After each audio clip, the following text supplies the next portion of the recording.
सदन का बायकॉट करने की घोषणा की है, ये भी उचित नहीं है। मैं उनसे अपील करता हूं कि आसंदी का सम्मान करते हुए वो अपने निर्णय को वापस ले, हाउस में आए, चर्चा कराएं। आसंदी ने नियमानुसार कार्रवाई की थी, आसंदी ने विधिवत कार्रवाई की थी। ये प्रोसीडिंग्स है, ये सब ने देखा है। मेरा भी 35 साल का संसदीय अनुभव, 20 तारीख की घटना जैसी घटना मैंने पहले कभी भी नहीं देखी, न विधानसभा में देखी, न लोकसभा में और न राज्यसभा में। वो बहुत दुर्भाग्यपूर्ण थी और इस स्थिति में आसंदी को दोषी करार देना ये उचित नहीं है। दूसरी बात, कुछ माननीय सदस्यों ने इनके निलंबन को, 8 माननीय सदस्यों के निलंबन को समाप्त करने का सुझाव दिया है, अनुरोध किया है। मैं इस संबंध में कहना चाहता हूं कि सरकार को खुशी होगी यदि ये 8 निलंबित माननीय सदस्य बिना शर्त के माफ़ी मांगे। हम अगर वो माफ़ी मांगेंगे तो आसंदी से निवेदन करेंगे कि उनके माफ़ीनामे पर विचार करके उनका निलंबन समाप्त करें। धन्यवाद।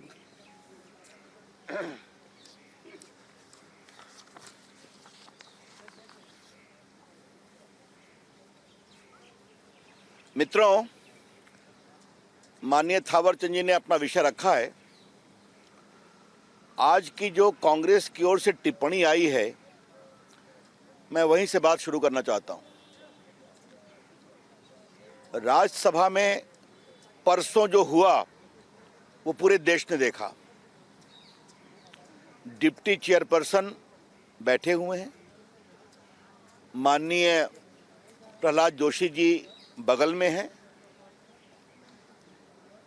चर्चा हुई थी कि पूरी चर्चा होगी 4.5 घंटा। 9:30 बजे से बहस चली। 1 बजे माननीय जोशी जी, प्रहलाद जोशी जी ने आग्रह किया कि इसको कंप्लीट कर लिया जाए। और आपको मालूम है कि सदन का समय बढ़ाया जाता है। इसी सत्र में हो रहा है। हमारे लोकसभा में कितनी बार बढ़ाया गया है, जब तक बिल पारित नहीं होता इसको बढ़ा देते हैं। इसको लेकर उन्होंने आपत्ति शुरू की और बाद में क्या हुआ, माइक तोड़ा गया, डिप्टी चेयरपर्सन के ऊपर रूल बुक फेंकी गई, रूल बुक को फाड़ा गया।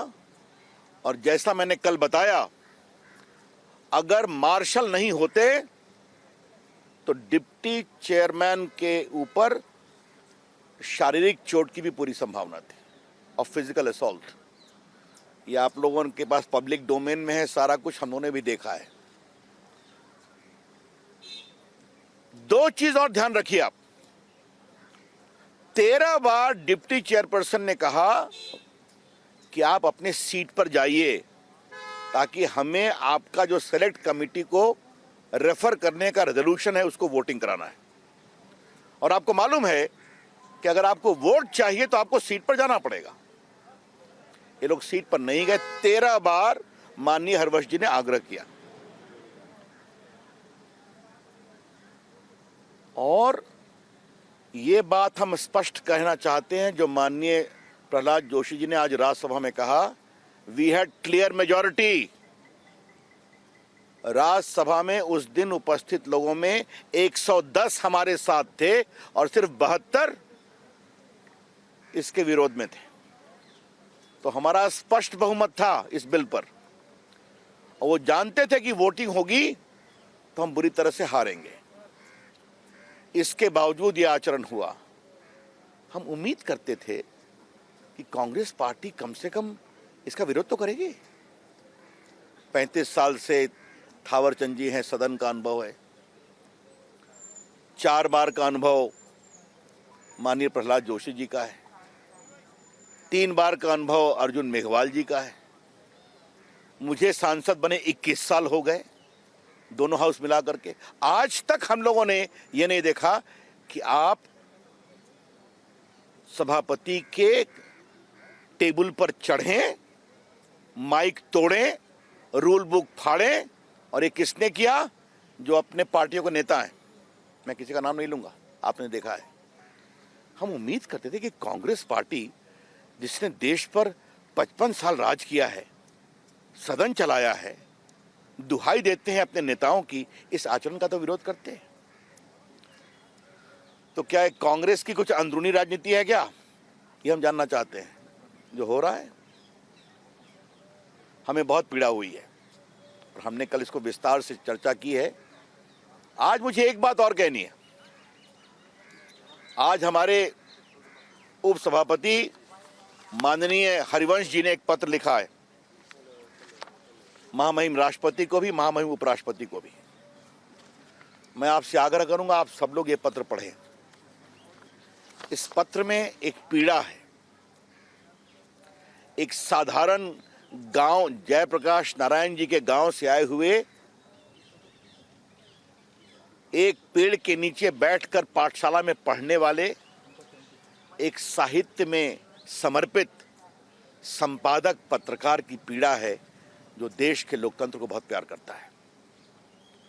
उन्होंने कहा मैं सो नहीं सका उस दिन जो मेरे साथ हुआ। मैं तो आज हूं, कल नहीं रहूंगा, लेकिन उपसभापति का पद और सदन की गरिमा तो रहनी चाहिए। और उन्होंने कहा है कि मैं 24 घंटे उपवास रखूंगा, गांधी जी की मर्यादाओं का ध्यान रखते हुए। देश के लोकतंत्र की मर्यादा को मजबूत करने के लिए ये पत्र बहुत बड़े मील का पत्थर है।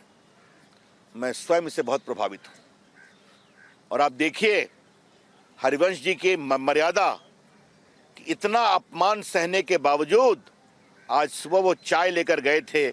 ये सारे धरना पर बैठे हुए जो एक्सपेल्ड एमपी उनको चाय पिलाने के लिए गए थे। भारत के लोकतंत्र में एक तरफ राज्यसभा ऐसे अपर हाउस में अमर्यादित आचरण, हिंसक आचरण, और दूसरी तरफ जो उस अपमान का भुक्तभोगी है उसका गांधीवादी आचरण।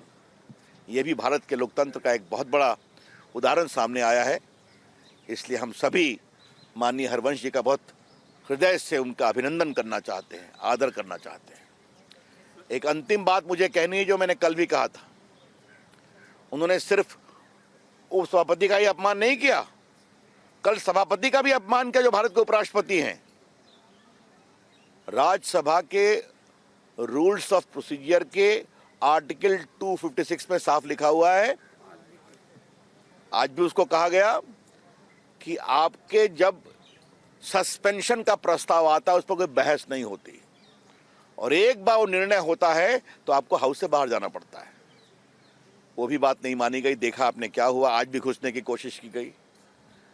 तो आप लोकतंत्र की दुहाई देते हैं, आप सदन में माइक तोड़ेंगे, आप उसके तार खींचेंगे, आप रूल बुक को फाड़ेंगे, आप रूल बुक को फेंकेंगे, टेबल पर डांस करेंगे और एक्सपल्शन पर बाहर, सस्पेंशन पर बाहर नहीं जाएंगे, और आज भी घुसने की कोशिश करेंगे। और डिप्टी चेयरमैन के मंच पर ऐसे लोग भी आए जो 10 साल तक यूपीए के मंत्री रहे हैं, ये भी जानना चाहिए।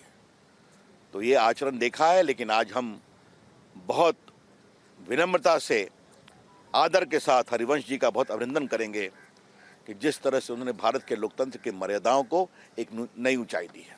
बहुत